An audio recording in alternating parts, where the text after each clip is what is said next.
Bonjour à tous, bienvenue sur Actu MMA. Alors le 2 septembre prochain, il y aura l'UFC Paris qui va reposer ses bagages à l'Accor Arena. En main event de l'événement, encore une fois, il y aura Cyril Gane qui va affronter Sergei Spivak, le numéro 8 des poids lourds. Alors sur le papier, c'est vrai que ça paraît très prenable pour Cyril Gane, mais attention à Sergei Spivak. On va discuter de tout ça avec Anthony. C'est parti.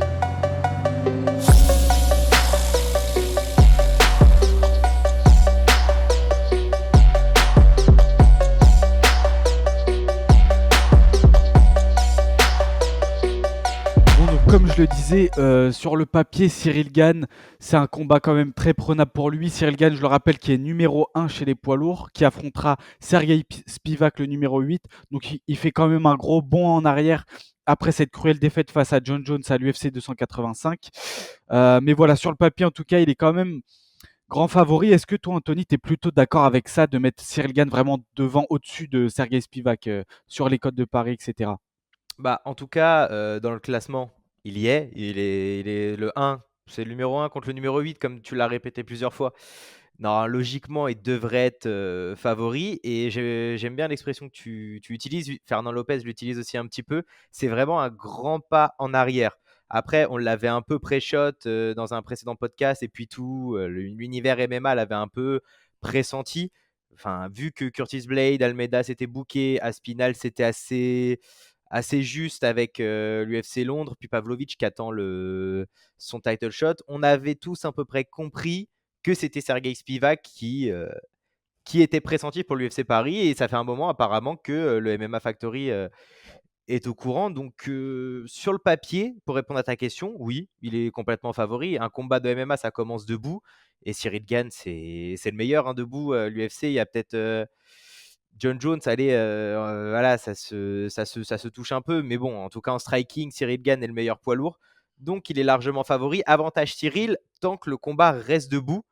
Et en tout cas, bah, je pense que tu vas être d'accord avec moi pour dire que ce combat-là, il va répondre à énormément de questions par rapport au jeu de Cyril Gane et à son évolution, surtout de niveau game plan du MMA Factory.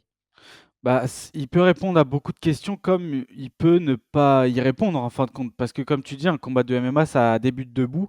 Et on le rappelle, Sergei Spivak, son style est principalement basé sur sa lutte, sur ses projections de judo, sur son clinch contre la cage, sur le fait de contrôler ses adversaires, son grand hand pound également. Et quand il a l'opportunité de soumettre aussi.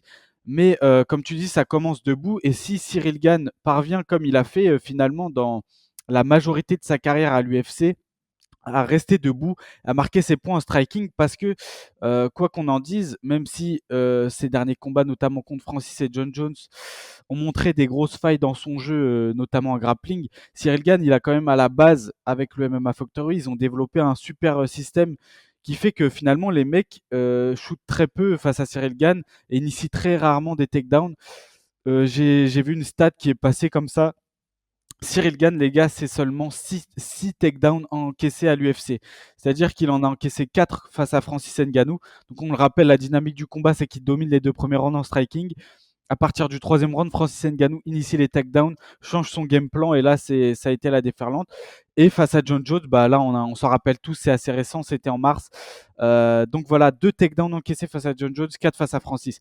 Donc ça prouve quand même qu'il a un super système anti-lutte, qu'il arrive à rester debout, à maintenir sa distance, qui fait beaucoup de in and out, qui frappe avec son jab, avec ses kicks. C'est, comme tu le dis, l'un des meilleurs strikers à l'UFC tout simplement. Chez les poids lourds, il n'y a pas de doute, c'est le meilleur striker. Donc il arrive à surclasser totalement ses adversaires et à faire en sorte que le combat n'aille pas au sol.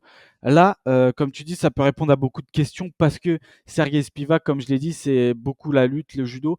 Et s'il arrive à casser cette barrière, cette distance que Cyril Gane met sans cesse dans ses combats, là, ça peut répondre à des questions et on va voir si Cyril Gane, justement, va être amené au sol, quoi.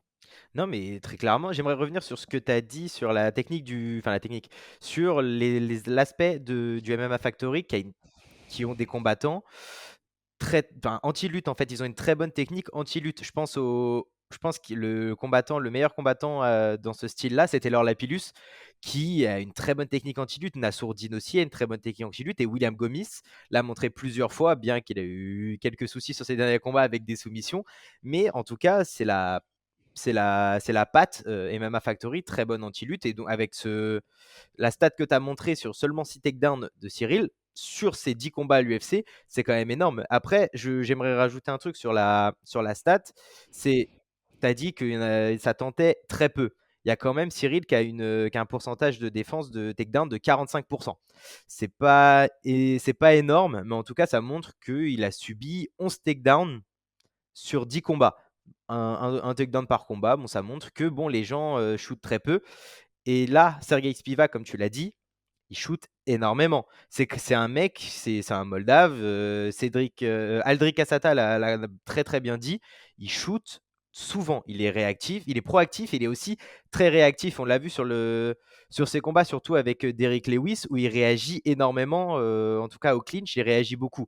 Le seul moment où il n'a pas réagi au clinch, c'est contre Thomas Spinal. Et le KO, il est juste phénoménal. Mais Thomas Spinal, c'est quand même un des rois du clinch avec Cyril Gane, qui est très très fort aussi au clinch. Il vient du Muay Thai.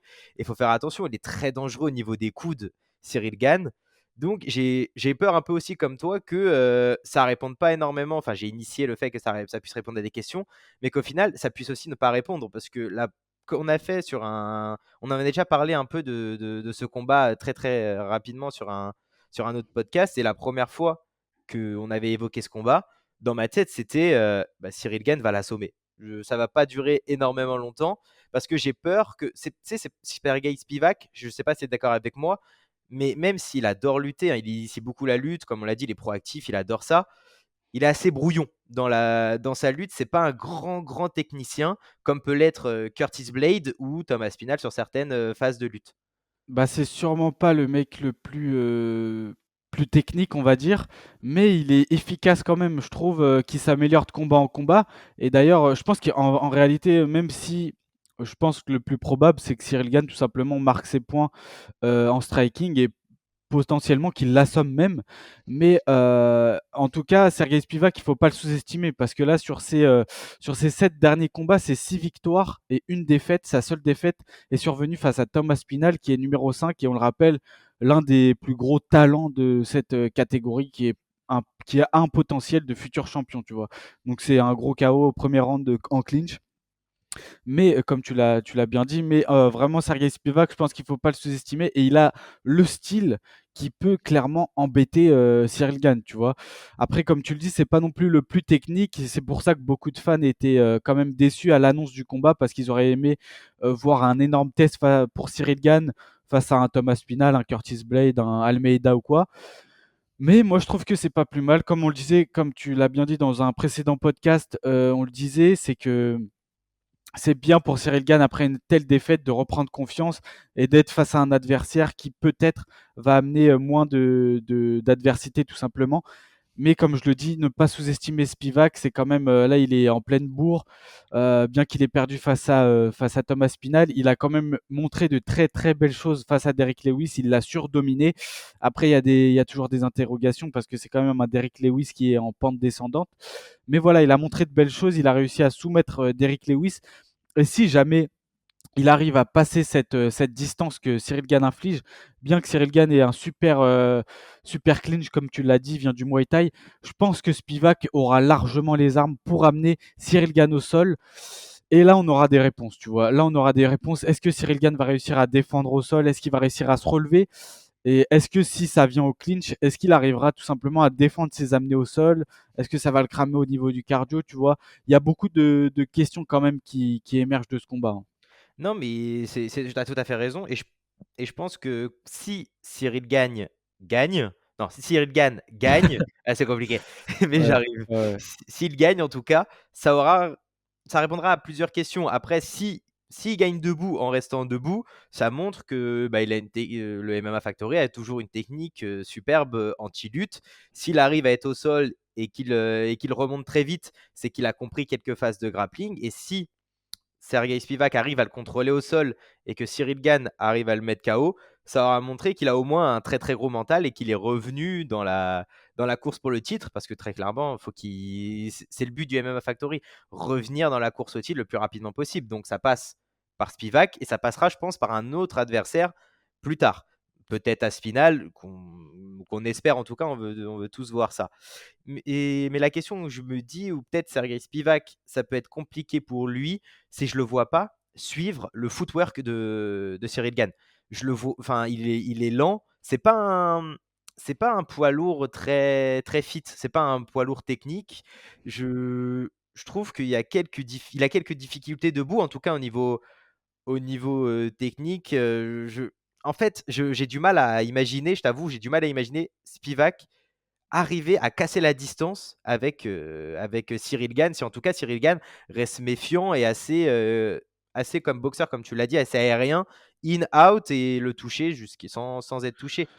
Bah, c'est pour ça que Cyril Gane, je pense, c'est grand favori parce qu'à mon avis, il y a beaucoup d'observateurs qui pensent que Sergei Spivak n'aura pas la capacité, le footwork, pour justement contrer ce footwork hyper élaboré, hyper technique de Cyril Gane. Parce que comme tu l'as dit au début du podcast, le combat démarre debout. Et c'est vrai qu'on a du mal à imaginer un Sergei Spivak casser la distance très facilement face à un Cyril Gane ultra technique, tu vois. Donc c'est vrai que ça s'annonce compliqué, mais c'est possible. Après, c'est pas le plus technique, c'est pas celui qui va faire le plus de feintes pour derrière réussir à approcher au clinch, à amener en lutte. Mais il peut tout se passer dans un combat. Sergei Spivak s'améliore vraiment de combat en combat. Et je pense que soit Cyril Gane fait une grosse performance, et là en vrai ce serait magique parce que ce serait un peu un petit remake, on va dire, de. Enfin, non, pas vraiment, parce que dans le premier UFC Paris, il a été mis en grosse difficulté, il est revenu derrière. Mais s'il fait une masterclass à l'UFC Paris devant son public, ça peut être quand même ouf. S'il arrive à surclasser Spivak en striking, un peu comme il a pu faire face à Derrick Lewis, ce serait beau. Et si il arrive à passer la difficulté de Sergei Spivak, de sa lutte, etc., ce serait tout aussi beau, tu vois. Donc je pense que même si beaucoup de fans ont été déçus à l'annonce du combat, je pense que c'est pas mal. Je trouve que c'est vraiment le combat qu'il fallait parce qu'il y en a beaucoup qui sont un peu impatients, on va dire, mais ce qui est normal, tu vois, en tant que fan, tu as envie de voir le combattant que tu aimes briller le plus vite possible. Mais je pense que c'est un bon match-up pour Cyril. Je pense que justement obtenir une victoire après ce qui lui est arrivé et derrière revenir face à un mec qui est beaucoup plus haut dans le top de la division, je pense que c'est vraiment une très bonne option pour lui. Et en tout cas, c'est ce qu'on lui souhaite, tu vois. Et le fait que si jamais juste on n'a pas de réponse, mais qu'il fait une grosse perf à l'UFC Paris, en vrai, moi je serais pas déçu, tu vois. Je serais content parce qu'il aurait repris confiance, il aura réobtenu une grosse victoire et derrière, là, on aura vraiment le gros test, tu vois. Ouais, non, mais bien sûr, de toute façon, Cyril Gane, s'il l'emporte, faut pas être déçu, peu importe la manière. Si c'est KO au premier round, c'est parfait pour une salle comme l'Accor Arena. L'ambiance, ça va être folle. C'est bah, comme encore mieux, je pense, que l'année dernière. Et là où je reviens sur ce que tu disais sur le potentiel match-up, c'est Daniel Warin qui disait que, parce qu'il l'a entraîné pendant un moment, il a réussi à l'emmener à Aubervilliers, Sergei Spivak, avec Roman Dolidze quand même. Et il disait que faut faire attention à Sergei Spivak parce que pendant le combat, il arrive à s'améliorer pendant le combat. Et que certaines fois, il va tenter des trucs. Bon, ça va pas fonctionner la plupart du temps, mais il est capable d'avoir ce coup d'éclat qui surprend l'adversaire. Et bah, il l'a complètement montré contre Derrick Lewis, bien qu'il le dominait. Sur un coup, il l'a soumis comme ça. Et il a peur. Daniel Warren, en tout cas, disait que c'était une possibilité que Sergei Spivak puisse installer une belle clim à l'UFC Paris, chose que, bien évidemment, on ne souhaite pas. Mais en tout cas, même si un grand entraîneur comme lui est indécis, je pense que tout le monde devrait l'être aussi. Bah, c'est ça, c'est vrai que, comme je dis, je pense vraiment qu'il faut pas le sous-estimer et même stylistiquement, il peut apporter de très très gros problèmes à Cyril Gane, tu vois. Et c'est un peu ce que le public français attend en réalité. On attend quelque part que Cyril Gane soit mis en difficulté dans le compartiment du grappling de la lutte et qu'il arrive à s'en sortir, tu vois, pour avoir nos réponses et être rassuré. Et je pense que c'est un adversaire qui peut apporter ça sur la table. Et dans tous les cas, je pense que c'est bénéfique parce que je le répète, c'est soit Cyril Gane se fait potentiellement amener en eau profonde ou se fait potentiellement amener au sol, ou alors euh, il a un takedown contre lui, il arrive à le défendre. Donc là, on aura des réponses. Ou alors, tout simplement, son système anti-lutte marche encore une fois. Il déroule en striking, grosse performance à l'UFC Paris. Donc je pense que ce combat, sur le papier, ça peut vraiment être très cool pour Cyril Gann, pour le public et les fans de MMA français, tu vois. En plus de ça, on sait quand même, on le voit, bon, on voit très peu, mais sur les réseaux, on sait que Cyril Gann bosse sa lutte, son grappling, il le bosse à fond au MMA Factory avec Fernand Lopez. Et on a aussi vu un Assourdini Mavov 2.0 quand même à l'UFC 289 quand il a affronté Chris Curtis. On a vu un Assourdini Mavov au point de fou, que ce soit physiquement, dans le game plan. Il a fait un combat de MMA jusqu'à ce qu'il y ait l'incident avec le coup de tête et que le combat soit déclaré no contest au second round. On a vu quand même un Assourdini Mavov qui gérait de A à Z et qui a fait un combat de MMA presque parfait, tu vois, qui mixait striking, grappling. Il a même fait un takedown un peu à la manière finalement de ce que John Jones a fait à Cyril Gann, tu vois, où il a pris le dos un peu en surprenant Chris Curtis et en l'amenant au sol avec son poids. Donc, ça amène du bon peut-être potentiellement dans la préparation aussi de Cyril Gann, peut-être qui lui aussi a fait pas mal d'ajustements et on ne sait pas. Qui sait, ça se trouve, bon, c'est très peu probable, mais imagine un Cyril Gann qui initie un takedown sur un Sergei Spivak, ce serait ouf pour montrer un peu son amélioration. Mais bon, là, je pars un peu en vrai, à mon avis, tout simplement, les options, ça va être ce qu'on a mentionné précédemment. Ce sera un Cyril Gann qui va tenter de garder la distance. Et si la distance est franchie, alors là, on aura des réponses. Oui, oui, pourquoi pas aussi un sprawl Cyril Gann, une guillotine, pourquoi pas? Pourquoi pas, hein. Ouais, ça reste un combat de MMA, pourquoi pas? Et après, bien sûr, je pense que tout comme toi, on reste sur la même logique. Je vois pas pourquoi on changerait un truc qui a fonctionné, pendant, très, très longtemps. On reste sur une distance, assez sympathique, pour pas être trop mis en danger et mais franchement, bien que, faut faire attention, faut faire attention, faut faire attention. Je vois toujours Cyril Gane l'assommer. Franchement, je dirais même, ouais, Tuivasa, il l'a mis KO quoi? Au troisième ou au 4e round? Je sais plus. De Me Chuvasa. Ouais, il l'avait mis KO, quel round, Cyril Gane? 3e ou 4e? Je Ah, sais plus. c'est le troisième. C'est le Troisième troisième. round. Ouais, Ouais, bah, troisième. franchement, je pars sur la même perf, hein, un petit Ouais. je pense qu'il va tu sais, il va l'user et avec le footwork, le clinch, il est très fort en clinch, Cyril Gane, hein. Le contrôle, il va rester loin, il va toucher sans être touché, ça va l'énerver, ça va l'énerver. C'est une petite masterclass avec un bon KO au 3e round pour l'UFC Paris et pour terminer l'UFC Paris, ce serait génial et en tout cas, c'est mon prono, hein.